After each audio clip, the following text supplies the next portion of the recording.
بنیادی اور دنیاوی آسائشیں تو مہیا کی ہیں، ضروریات تو پوری کی ہیں، لیکن تربیت کے لیے کچھ نہیں کر پایا۔ تو پھر اس نے اپنی بیوی کو بلایا اپنے پاس، اپنی بیوی کو اپنا خواب سنایا، اور پھر دونوں میاں بیوی نے یہ آپس میں وعدہ کیا کہ اب وہ دوبارہ سے نئے سرے سے اپنے بچوں کی تربیت کی طرف توجہ دیں گے اور ان کی تربیت کی کوشش کریں گے۔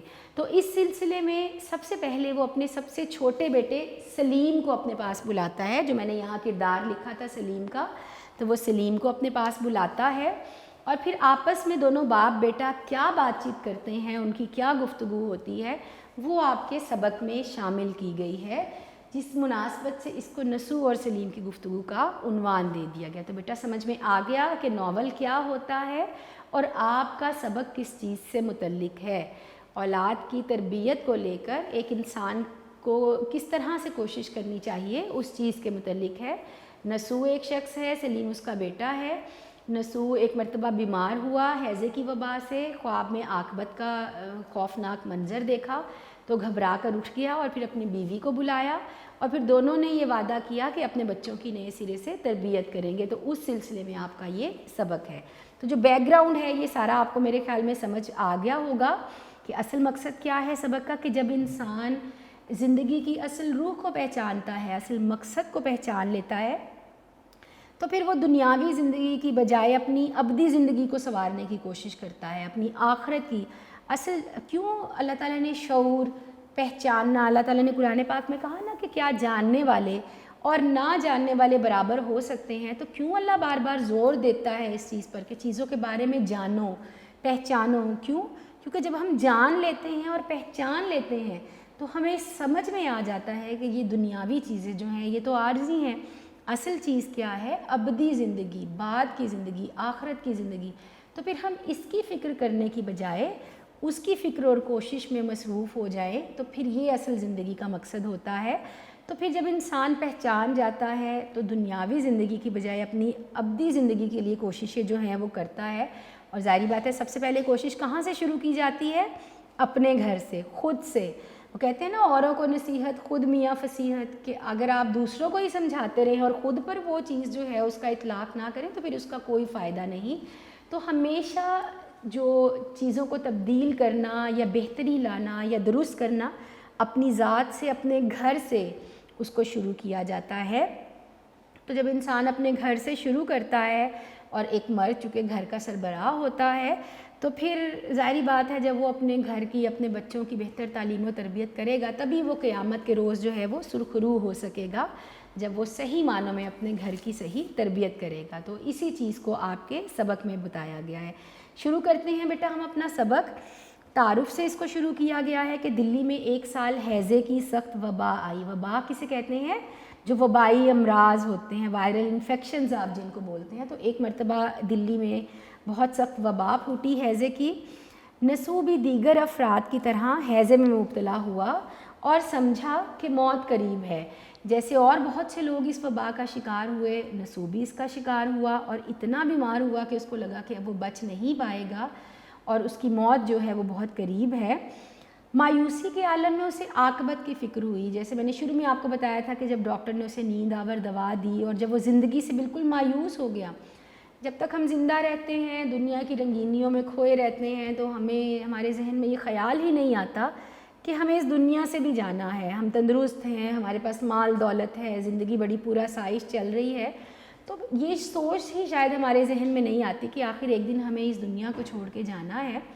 کب ہمیں اس کا خیال آتا ہے؟ جب ہم پہ کوئی مصیبت آئے، کوئی بیماری آئے، کوئی تکلیف آئے۔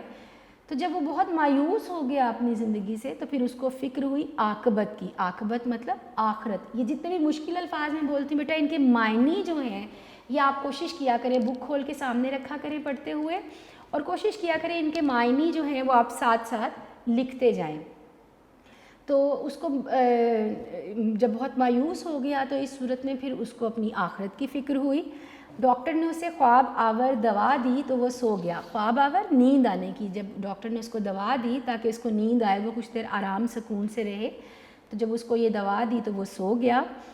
خواب میں اس نے مرنے کے بعد عاقبت کے دل دہلا دینے والے مناظر دیکھے۔ جیسے شروع میں نے آپ کو ایک تعارف بتایا سبق کا کہ جب وہ سو گیا تو پھر اس نے عاقبت یعنی آخرت کے وہ منظر دیکھے دل دہلا دینے والے، دل دہلا دینا، خوف زدہ ہو جانا، ڈر جانا. تو جو اس نے اس طرح کے مناظر دیکھے، اور وہ مناظر کیا تھے جو میں نے آپ کو بھی بتایا کہ وہ اللہ کے دربار میں کھڑا ہے اور اس کا جو نامہ اعمال ہے وہ اس طرح کا نہیں ہے کہ وہ اللہ کے سامنے سرخرو ہو سکے. تو وہ کس طرح ڈر رہا ہے، گھبرا رہا ہے. جب اس نے یہ دل دہلا دینے والے، ڈرا دینے والے منظر دیکھے تو ہڑبڑا کر اٹھ بیٹھا. ہڑبڑانا کا لفظی مطلب ہوتا ہے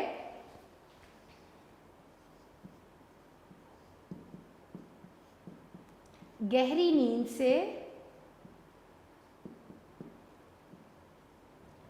جاگنا. اور کب جاگنا؟ کچھ بولتے ہوئے جاگنا. جب آپ گہری نیند سو رہے ہیں اور آپ ڈر گئے ہیں، خوف زدہ ہو گئے ہیں اور کچھ بولتے ہوئے، بڑبڑاتے ہوئے جب آپ گھبرا کر اٹھے، گھبرا کر گہری نیند سے جاگنا ہڑبڑانا کہلاتا ہے. تو وہ ہڑبڑا کر اٹھ بیٹھا، یعنی گھبراہٹ کے مارے، گھبراہٹ کے عالم میں وہ اٹھ بیٹھا خواب سے بیدار ہو کر. اور جو بھی اس نے نیند میں خواب دیکھا، جب وہ اس سے جاگا، جب وہ اٹھا تو نسو کو اپنی اور اپنے خاندان کی بے مقصد زندگی پر افسوس ہوا. تو اس کو یہ اس چیز پر بہت دکھ ہوا کہ وہ اور اس کا پورا خاندان ایک بے مقصد زندگی گزار رہے ہیں. زندگی کا مقصد صرف کھانا پینا، پیٹ بھرنا، دنیا کی آسائش و رنگینیوں میں کھو جانا نہیں ہے، بلکہ اپنے دین پر عمل کرنا، دین کے احکامات پر چلنا، یہ اصل مقصد ہے ایک انسان کی زندگی کا. تو اسے بڑا افسوس ہوا کہ وہ اور اس کا خاندان ایک بے مقصد زندگی گزار رہے ہیں. اس نے گزشتہ زندگی کی تلافی کا عہد کر کے، عہد کرنا وعدہ کرنا یا ارادہ کرنا. تلافی کا لفظی مطلب ہوتا ہے نقصان کو پورا کرنا. یہ جو میں نے کردار کے نام یہاں لکھے تھے، یہ میں یہاں سے ہٹا دیتی ہوں تاکہ میں جو مشکل الفاظ ہیں ان کے معنی آپ کو ساتھ ساتھ لکھ کے بتا دوں تاکہ آپ اس کو اچھی طرح سے پھر یاد رکھ سکیں. تلافی کا لفظی مطلب کیا ہوتا ہے؟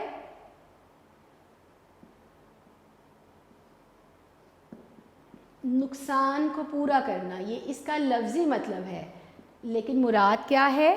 جب آپ اپنی غلطی کو درست کرتے ہیں، غلطی کو درست کرنا کے معنوں میں ہم اس کو استعمال کرتے ہیں. تو اس نے اپنی گزشتہ پچھلی زندگی، تو پہلے وہ جتنی بھی زندگی گزار چکا تھا تو اس سے جو اس میں غلطیاں ہوئی تھیں، اس نے ان غلطیوں کو درست کرنے کا یا ان غلطیوں کو سدھارنے کا ارادہ کیا. اور اپنی بیوی فہمیدہ کو خاندان کی اصلاح کے لیے اپنا مددگار بنایا. اس کی بیوی کا نام کیا ہے؟ فہمیدہ. تو اس نے اپنی بیوی فہمیدہ کو اصلاح، درست کرنا، مددگار، آپ کی مدد کرنے والا. اور اس نے اپنی بیوی کو پورا خواب سنایا اور یہ بھی بتایا کہ وہ چاہتا ہے کہ اب وہ اپنے خاندان کی دوبارہ سے تعلیم و تربیت کی طرف، اس کی اخلاقیات کی طرف توجہ دے. تو اس سلسلے میں اس نے اور اس کی بیوی نے یہ وعدہ کیا کہ دونوں مل کر یہ کام کریں گے. اس کی بیوی اپنے شوہر کی مدد کرے گی اس سلسلے میں اور دونوں مل کر اپنے بچوں کی تربیت پر توجہ دیں گے. اسی سلسلے میں ایک روز اپنے بیٹے سلیم کو بالا خانے پر بلایا. اچھا جی، بالا خانہ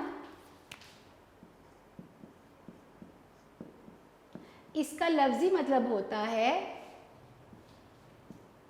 چھت پر بنا ہوا کمرہ. عموماً جو چھت ہوتی ہے، اوپر والا پورشن ہوتا ہے جس کو کوٹھا یا چھت کہا جاتا ہے، وہ بالا خانہ کہلاتا ہے. اچھا بچے یہاں سب سے بڑی غلطی کیا کرتے ہیں بیٹا؟ اس چیز کو آپ نے یاد رکھنا ہے. میں نے آپ کو بتایا بالا خانہ جو ہم نے یہاں پڑھا، چونکہ یہ مختصر جواب کی صورت میں بھی پوچھا جائے گا تو بچے بالا خانہ کو کیا لکھ دیتے ہیں؟ بلا خانہ.